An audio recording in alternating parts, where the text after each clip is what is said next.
Je vais demander à chacun de nous apporter un objet qui symbolise votre pays. On commence par vous, Raïda. Quel objet du quotidien vous avez souhaité nous faire découvrir pour parler de la Roumanie? Alors, moi, je voulais vous montrer que les Roumains prennent le style très au sérieux. Oui. Je vous ai ramené un petit maillot de bain. J'ai connu une nageuse roumaine dans les années 70 Qui n'était pas qui portait ce genre de choses. Non, c'est vrai qu'on aime tout ce qui est coloré, on aime Oui. tout ce qui est bling. Et si c'est bientôt l'été, c'est bientôt le mois de juillet. Si vous allez en Roumanie sur les plages roumaines, Oui. ça va être flamboyant, ça va être un arc-en-ciel et il va y avoir des couleurs, des froufrous, des lanières, des petites chaînes. Oh mon Dieu. Donc voilà. Oui, effectivement. C'est pour ça que vous n'y verrez alors, pas, Stéphane. c'est vrai qu'on imagine, on pense pas toujours à aller dans les stations balnéaires roumaines.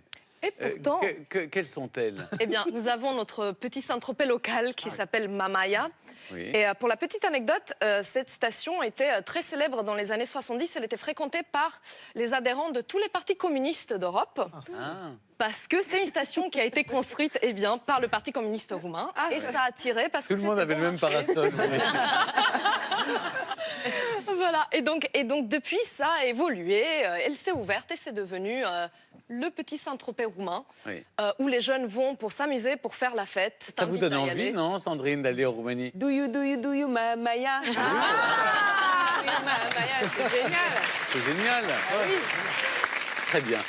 Clémence? Moi, je vais vous apporter deux accessoires indispensables sur les plages croates cet été. Donc, le premier accessoire, c'est une serviette. Ah oui, bah alors merci. Non, mais attends. Bah, Clem. Tu me connais, Laura, quand même. J'ai pas ramené une simple serviette, Ouais, j'ai ramené non. une serviette avec la carte de la Croatie. ouais, sur la ok, montre. d'accord. Voilà. Ça, c'est particulier. D'accord, elle est jolie. Oui. Oui, très bien.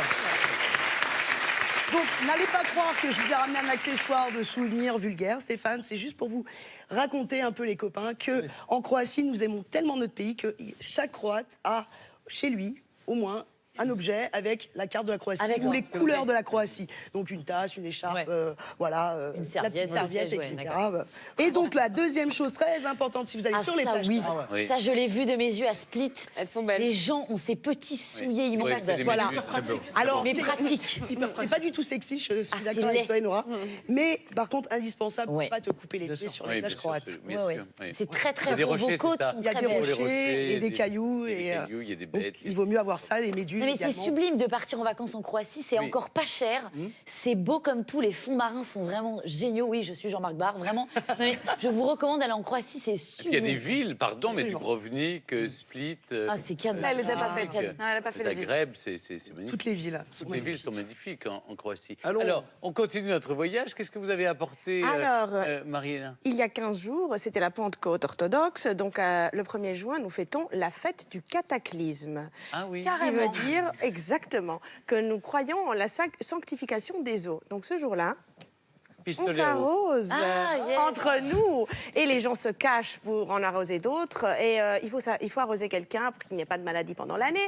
Et je me souviens, quand j'étais toute petite, ma mère qui se mettait sur le toit avec les seaux et qui nous versait l'eau et aux passants. C'est un peu comme ça. C'est une fête de... Nous, non, c'est les pots de chambre. Voilà, C'est nos traditions. Chaud devant, oui. c'est un très grand jour férié, les écoles sont fermées et puis on chante, on s'arrose et puis voilà. On s'arrose. Voilà. Très bien. Gianmarco, pour finir. Pour finir, ben, Italie était égale. Sexe. Ouais. Et à part ça, lunettes de soleil. Les lunettes de soleil qui en Italie sont vraiment les must, ce qu'il faut avoir. Et depuis, en plus, c'est une histoire qui remonte avec l'empereur Néron. C'est un empereur qui regardait les gladiateurs, la lutte des gladiateurs avec des verres émeraudes. Et on arrive jusqu'à Murano, qui a fait les premiers verres protection UV. Donc nous, on a pour la journée, ça, c'est des verres bien sombres. Mais, Mais tout non, ça mais pour ça- qu'on te voit avec des lunettes. Mais quel mytho celui-là. Mais je rêve. Tu nous as Passe au fait la deuxième. symphonie Murano à Flelou, je sais pas quoi là. Apéro spritz. Voilà. ouais. Et après, on garde dans les poches toujours lunettes réversibles aussi. Fumer le soir, piano bar. Et voilà. Gianmarco, il peut vous vendre n'importe Marco, quoi. mais si, tu peux dire n'importe quoi. Ah, mais je me liste, Oui. voilà. Eh bien, merci à tous les quatre.